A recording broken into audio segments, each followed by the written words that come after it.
We have done a great deal of damage over time to in all of our efforts to fix the housing problems of the poor by sweeping them away and taking down the housing and losing them into the mist and never knowing quite what happens, and then building up again and sort of starting over. So we have to be very cognizant that that starting over is not possible now because real people are involved.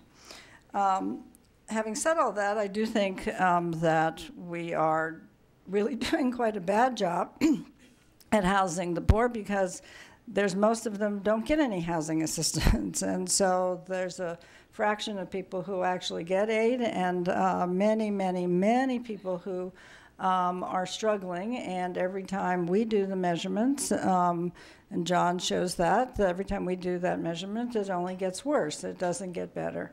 It's a broken record, except that it's worse every time we do these reports.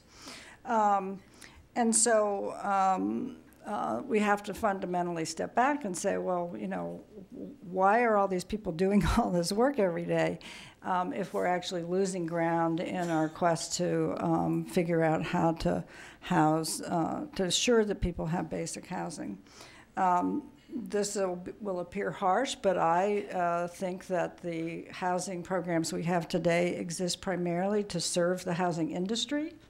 That's who gets rewarded mostly, and that serving the people who live in that housing is really the second concern.